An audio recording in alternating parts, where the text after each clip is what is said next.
Welcome, college football fans, to another exciting episode discussing conference realignment. Now, it has been a little while since I've made a video on this topic, and that's because on this channel, I don't like to throw rumors out there or give credence to mere speculation. Only are you going to hear content on this channel related to conference realignment when something is actually happening. So, we now actually have some movement. It is still somewhat in the landscape of speculation, but we have enough facts, enough actual information coming out that something is going to be happening soon that it warrants a video on this topic. So we are talking about today Pac-12 realignment discussion. Again, the next dominoes appear to be set to start falling soon. The Mountain West is reacting. There's a lot of speculation out there. We're going to sift through all of that. We're going to go through all the facts that we know right now. We'll present those up front so you can have an idea, enough to formulate some of your own opinions on this topic. We're going to discuss what those facts are actually saying, what those statements that are being released are actually entail, and then we will conclude with some analysis moving into that realm of speculation, but still based on the facts here of what is likely to happen next. So thanks so much for joining me. Make sure you leave your comments on this video, your own thoughts on this latest round of potential realignment, and your thoughts on who you think may be joining either one of these conferences. So we're talking about today Pac-12 realignment, potentially imminent, and what this spells for the Mountain West. Is this the doom of the once great Mountain West Conference? Well, the facts as they stand right now that I'll present to you and we will discuss a little bit more in depth here is, first off, the Pac-12 athletic directors, the new Pac-12, all 7 of the new conference members, their athletic directors just concluded a 2-day summit where they discussed, amongst other things, the new media rights or potential media rights deal. Nothing official released on that yet, but what that may look like. And of course, conference expansion, because the Pac-12 as it stands right now is not a conference. It still needs at least one more member. Of course, right now, we have Washington State, Oregon State, the 2 surviving members from the old Pac-12, and then, of course, Boise State, Colorado State, Fresno State, San Diego State, and Utah State, all from the Mountain West, who have agreed to come join. However, again, they need one more member. They need them by 2026 in order to remain a conference, or all of the war chest, all of the money, all of these realignments that have happened so far, they all go poof, up in smoke. So there will be another team added in the near future. I mean, you have less than a year left on this timetable, and it looks like they are starting to move towards trying to set the ball rolling to get that next member added. So they have this meeting. Of course, they need to get to a minimum of 8, and it starts a lot of speculation on who that next member could be. Namely, John Canzano, who is very much involved on the inside of these negotiations and deals when it comes to conference realignment, very much of an insider on that front. He was told by the athletic directors that they're not just looking at moving to 8, but multiple athletic directors have told him that they want to expand to 9 teams. So you'll remember about 6 months ago or so, really kind of right before the start of the season, there was discussion of just adding one more member. Well, now it definitely looks like there's at least intention to go to 9, and he speculated that among that list may be teams included like UNLV and Nevada, and then also he continued to bring up potential addition of AAC teams and maybe even Texas State as an addition. So the main thing there, though, being UNLV and Nevada, which again prompted a lot of speculation. Is this just smoke? And then the Mountain West comes out with a statement, which in some people's eyes seems to confirm that there's maybe some more substance to these rumors than is just simply mere speculation. In the Mountain West statement was several paragraphs of mostly nothingness, as these statements typically are coming from conferences on realignment. However, one that certainly stood out, one segment of that statement that certainly stood out was, and to quote here, first, the 7 Mountain West member institutions who are the foundation of the Mountain West have fully committed to the future of the conference. Each member has cemented that commitment by executing a grant of rights agreement effective July 1st, 2026 through June 30th, 2032. Now, that was big news because not only did it seem to indicate that there was a reason to make a statement of reminding teams of their obligations. So now there's questions of, well, why did you even need to come out and say this? Is it because Nevada and UNLV are getting interest and you know that, and now you're reminding them in this timely manner of what their rights are, or what their agreements and responsibilities are? But at the same time, also, that understanding of the guarantee of rights being signed is not something that's common knowledge, and still something that most people are questioning. There's a lot of questioning here whether or not it is a true guarantee of rights that has been signed, or if it is simply a memorandum of understanding. We'll get to that here in a moment. And then, of course, on top of all of this, Jeremiah Dickey tweeting out on his return flight to Boise, "Fortune favors the bold," quoting Virgil, "transformational, no fear, movement creates opportunity. We won't stop, going to be epic. See you soon, Boise." And of course, there was a lot of excitement, speculation about what that tweet may entail. So as you can see, there's a lot out there, all facts that are being presented, but what do these facts mean? And before we end, there is one additional element here, and that is in the midst of all of these negotiations, well, not negotiations, but in the midst of all this conference that's been going on, John Wilner, another insider, he released an estimate of what he believes the Pac-12 media value is going to be. Again, the focus right now is on the realignment piece, but a lot of that hinges on the media value. And he estimated that the Pac-12 media value is going to be 9 to 10 million, which is significantly shorter than early on estimates. And again, nothing was solid, but in the media, the general scene, there was an estimate of anywhere from between 10 to 15 million. So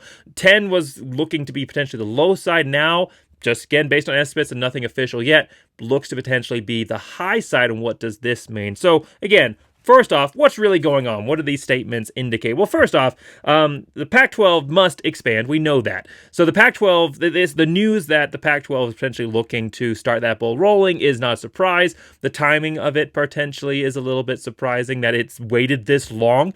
The Pac-12 had an opportunity to go out and add AAC teams with a lucrative offer. If they had presented that with the ball rolling, they could have got them. They decided not to. We'll talk about that in a moment. And then things just kind of after Memphis and Tulane said, you know what, we're not going to take this deal. Looks like USF also got that. I think UTSA as well. Once those teams said, no, we're not interested, then it kind of stagnated. Pac-12 took their time. They played through the football season, and now we're getting back into the swing of things. And if we know anything from the way that these things work on last round of Pac-12 realignment, is that they happen very, very quickly and when you're least expecting them. So the conversation has started. It should come as no surprise that athletic directors, that was one of the key topics of that discussion, and now that they have come to some form of understanding, it'll be interesting to see what ends up becoming the final determination from this, what teams end up getting added, and we'll talk about that in a moment.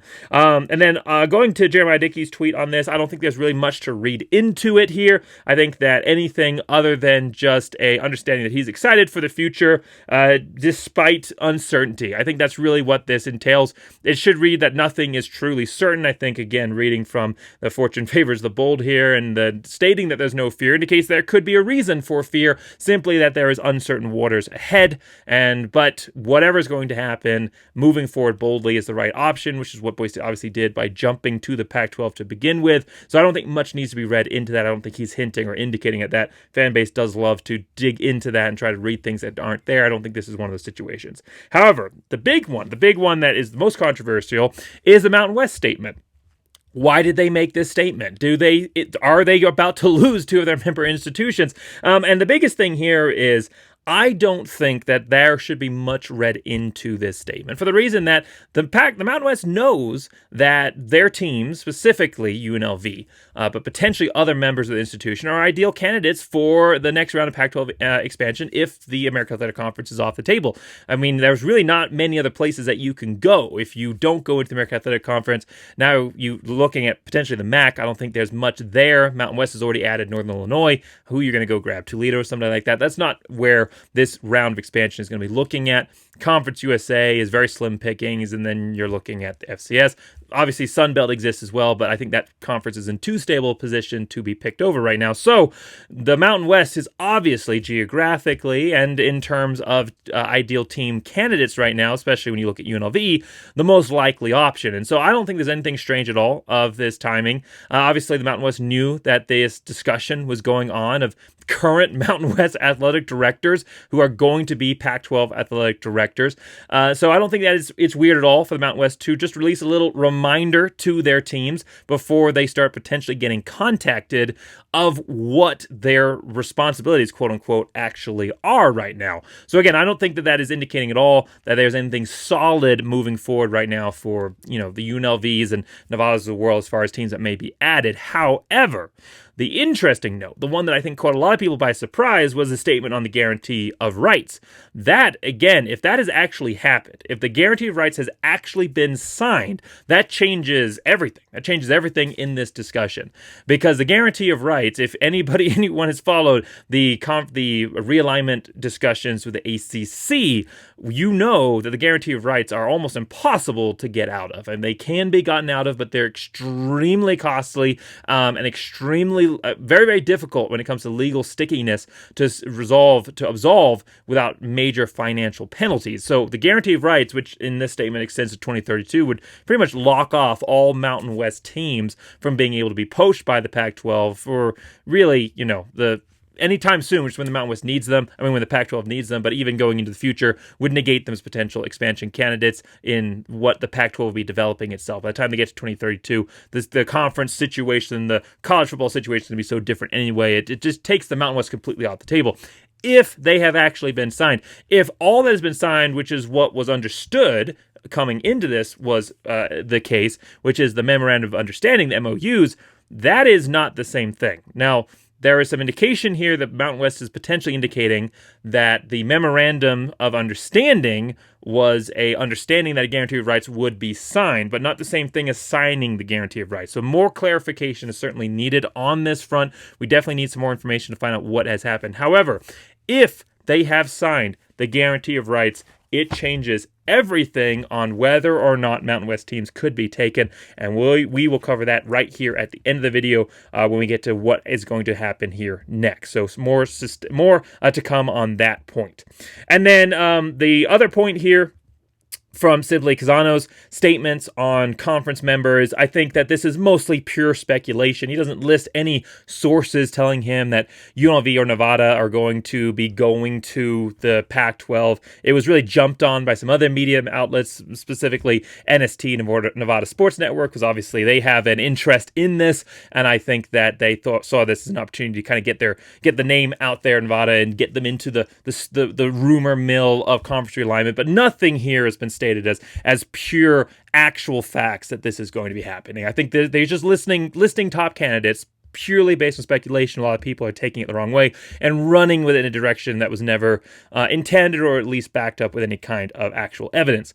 However, the one point that is interesting in his statement is that the number of teams being looked at. That is based on actual evidence, based on sources, athletic directors that have talked to him. And that is certainly interesting because it does expand the conversation from simply adding one more member to get to 8 and then holding fast to now they want to get to 9 for a degree of stability. It makes sense. If you have 9 members and you've guaranteed 8 conference games, you have 4 out of conference. You don't have to go looking to add teams to your schedule, which again, it's getting tougher and tougher to schedule non-conference games in the new college football landscape. And so I think 9 is the ideal number. I just didn't know if we were going to get to it this soon, especially with AAC potentially being off the table. And so it does add in, if the AAC is off the table, it then does add into that conversation of you're not just going to go try and grab a UNLV, but maybe other Mountain West teams as well, and who could those teams be? And again, that is something else we will cover here in the last part of this video. And then the estimate of media value. Again, this is just speculation. It is very knowledgeable speculation. Is speculation based on good insider sort of information coming here from Johnny. He's very, very well versed on this stuff, and it's informed speculation, but it's still speculation. However, at the end of the day, I don't think it should be that surprising. That 10 to 15 million range was based on some expectations from these teams, and coming from last season, none of them in this new Pac-12 lived up to those expectations, except for Boise State. And Washington State went 8-5. They lost 2 late season games to Mountain West teams that are going to be staying in the Mountain West. Oregon State was an even worse team, 5-7. 4 of their losses this season were to Mountain West programs that, again, are going to be part of the Mountain West going forward, not even teams you're adding in the upper echelon of the Mountain West. Colorado State 8-5, Fresno State 6-7, Utah State 4-8, San Diego State 3-9. So multiple teams here in the new Pac-12 not even getting to bowl eligibility in the Mountain West. And then the only team to do anything to actually live up to the standard here of a conference that wants to set itself apart as the top of the new group of 5, a conference that wants to bill itself as a P4 type, P5 type program or type of institutional level. Boise State's the only one who did that. And you're not going to get all the money, the 10 to 15 plus range, just from Boise State. You need some other teams. If Washington State continued what they did earlier in the season into the later half of the year, finished in the top 25, maybe you could have seen that. If Oregon State had proved to be a competitor, like we maybe saw some indications of earlier in the year, then maybe that you could have seen that. So, but even the existing Pac-12 teams, which are only going to continue to get worse, this was kind of the high watermark of their current level of success because they still had power forward players on their roster. They're going to start to equalize with the rest of the group of 5 as they start to recruit at the same level, and their rosters are going to degrade a little bit. And this is an indication of a high watermark here, and it wasn't good. I'm not saying that you can't see one-off good seasons going forward, or maybe even some consistent success, but it certainly did not show power program level dominance from the performance that we saw from Washington State and Oregon State this year. So you can expect them to be something similar to Fresno State, San Diego State, where there's some consistent strength there, but nothing like easy runs, undefeated levels in the new conference. And so, again, what are you paying for? You're paying for Boise State, and that's it. It is unsurprising that the price tag dropped off, which again is another reason why the Pac-12 should not have waited to run this media appraisal and should have pushed hard when the momentum was strong to go and get teams from specifically the American Athletic Conference. And then the other point here is that this number, if it is 10 million, and again, that's the highest peak, it is significantly higher than the Mountain West. It's about 7 million higher than what the Mountain West is getting. About 6.5. I think they're getting about 3.5 million per team. So it's about 6.5 million higher than the Mountain West. But it's only 3 million higher than what the American Athletic Conference is getting per team. They get about 7 million per team. And if it's on the 9, maybe 8 million side of the range, then it's basically the exact same deal as what the American Athletic Conference is getting. So then that brings us into what happens next. We know that they need to expand. They've now had that discussion. The ball is going to start rolling here. They're going to start going after teams. Who do they go after? Well, you would ultimately want to go after the American Athletic Conference teams for a couple of reasons. As I've said before, one, it gives you that East Coast advantage. The West Coast, the East Coast bias that really plays hard against West Coast teams. There's a lot more media members because there's a lot more population sizes on the East Coast compared to the West Coast. And so there is a bias when it comes to media perspective for teams that play on the East Coast, and bringing in teams from that side of the country helps you to negate that. Also brings additional eyes to your program. So that would have been extremely beneficial. Would have added both the strength of the Pac-12, and Memphis and Tulane are 2 very, very good teams out of the American Conference. We've added the strength of the Pac-12 while at the same time bringing additional eyes, notoriety, and generally helping cancel out some of that bias that you're going to have to be fighting. Pac-12 is fighting it as a Power 4, and they're certainly going to be fighting it as a Group of 5 at an even higher level, because now you also have the Power 4 bias that you're fighting against as well. At the same time, it would help you take out the biggest threat that you face as a Group of 5 team for getting your top team to that CFP spot, or from the top 4 programs. I know that's not a G5 spot. It's the top 5 programs, period. But when you're looking at being ranked mostly against the Group of 5 opponents, not typically going to see 2 of them getting in every year, the AAC is going to be your main rival. We saw it this year with what Army and Navy were going to be able to do. We've seen it pretty much every single year previously. So even though they have lost a lot of programs to the Power 4, they have not going away as a threat. American Athletic Conference, Sunbelt American Athletic Conference, but really I think American Athletic Conference are going to continue to be your primary threats there when it comes to the CFP push for your conference, and also just generally being able to take that name as the top conference in the Group of 5. So it would have weakened them significantly, and they would still have some strong teams, but it would have significantly weakened them. They'd have been a player, but they at the same time would, I think, have lost the overall war of having the edge when it came to just general competitiveness. So there's a couple of big failures there. And overall, I really think it's a massive failure of the Pac-12 leadership to not strike when the moment was hot. I think that it's unlikely right now with the current media deal that you're going to be able to woo those AAC teams to come over now that they know that, again, nothing official, but unless these insiders are wildly wrong, and that's not really typically the case. And I really, again, based on what we saw this production, I personally couldn't see a deal much higher. I think that you're looking at the deal probably close to what this range is, somewhere between 8 and 10 million. Sounds about right. And again, I just don't see you wooing AAC teams based on that unless you come at them with a much higher package. But again, all of this could have been avoided.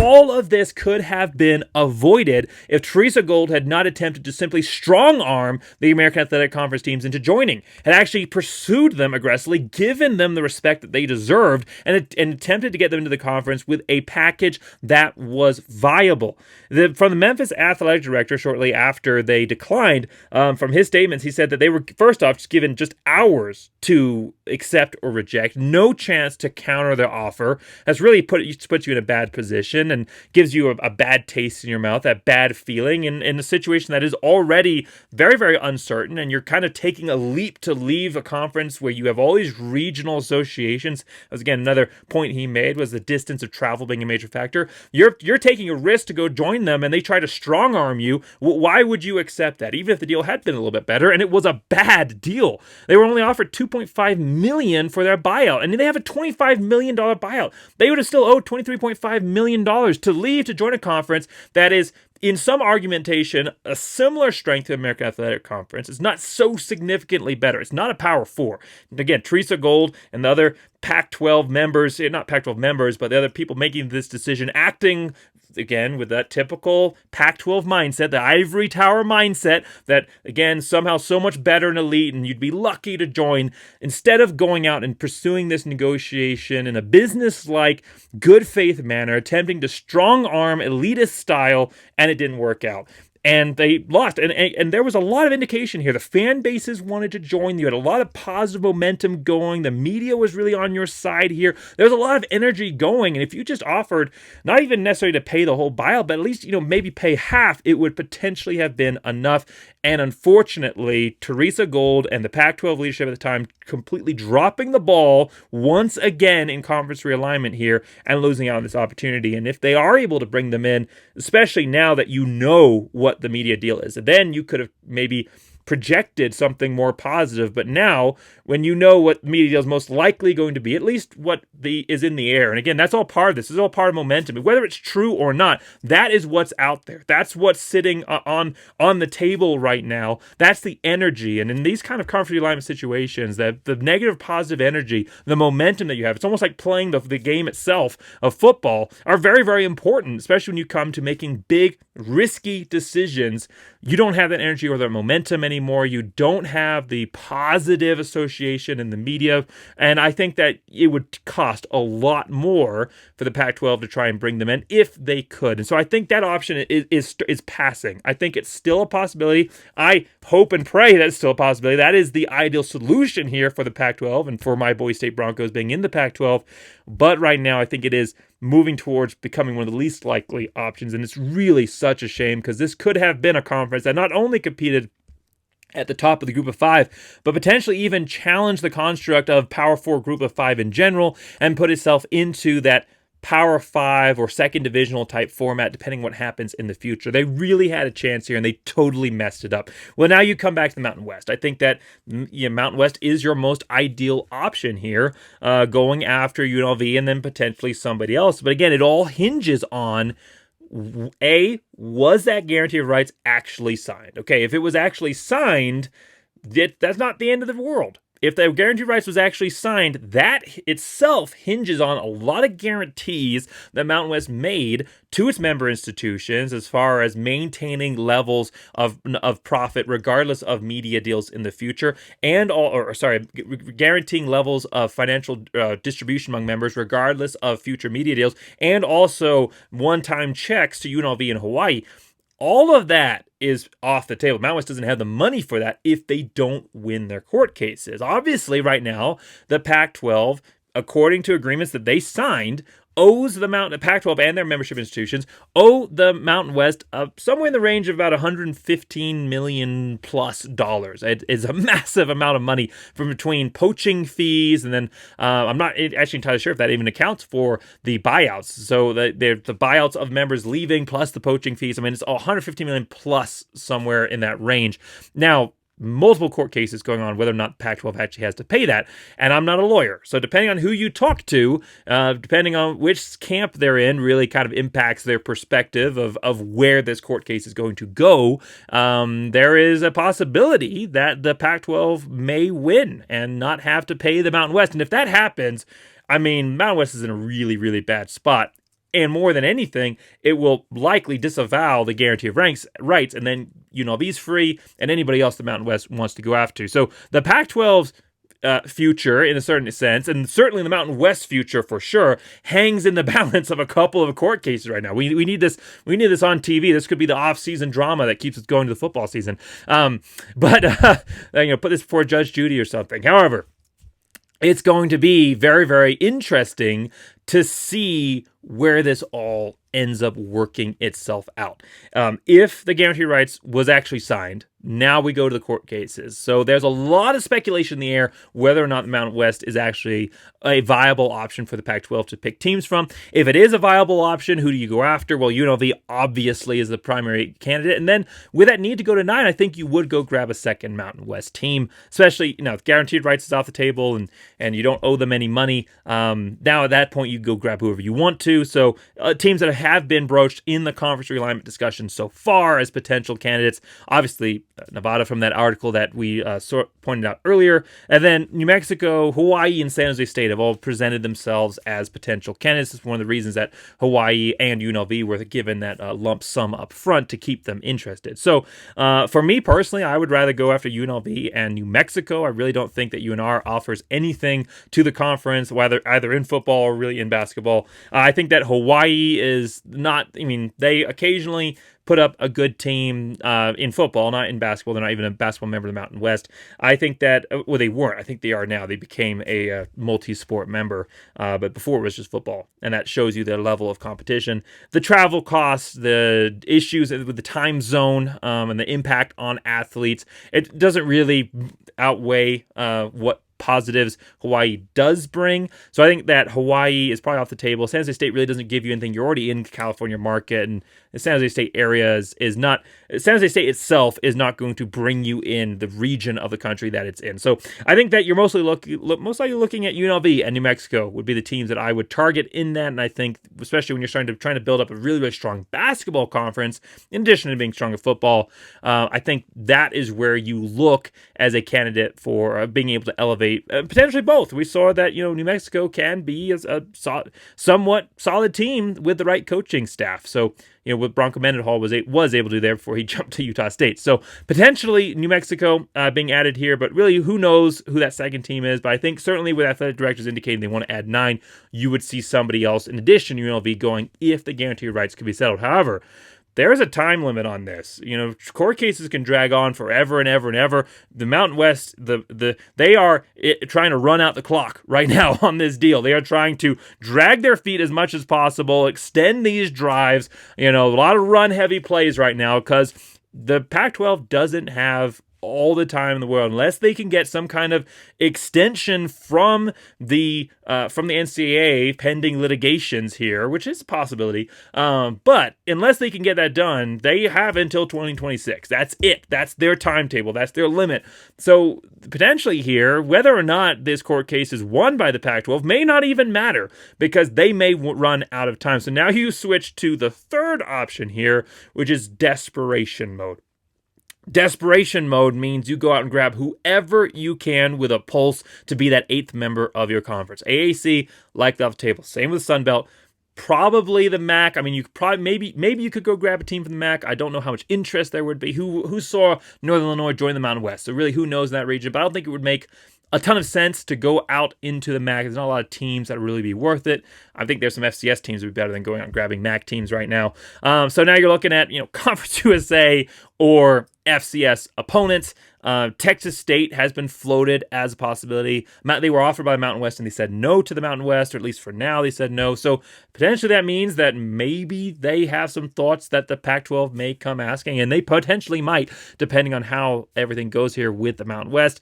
And then I think at that point you start looking at, there's really very few options. I mean, you've got some FCS teams that have started to try and get themselves in the conversation, like UC Davis, Tarleton State in Texas. Both of them have a lot of financial backing, and potentially could be some additions. At least, basketball wouldn't be terrible, and we'd have to see how their football goes. Not ideal. I'm not advocating for that by any stretch of imagination. That would be the worst case scenario, be a crushing blow for the future of the Pac-12, at least as far as separating itself from the pack of the group of five. But there's really not very many options. I mean, maybe New Mexico State, maybe you reunite old WAC buddies here, going out and getting La Tech. I mean, there's really not a lot of options for you in this sphere. I think Texas State is the most likely as far as a desperation play. And in that case, if that's where you're at, I think you do only add one team. I know that they want to get to 9, but I think you add the one team, just get you to 8, get you survivable, and then allows you to outlast the rest of the court sessions and see if a positive verdict is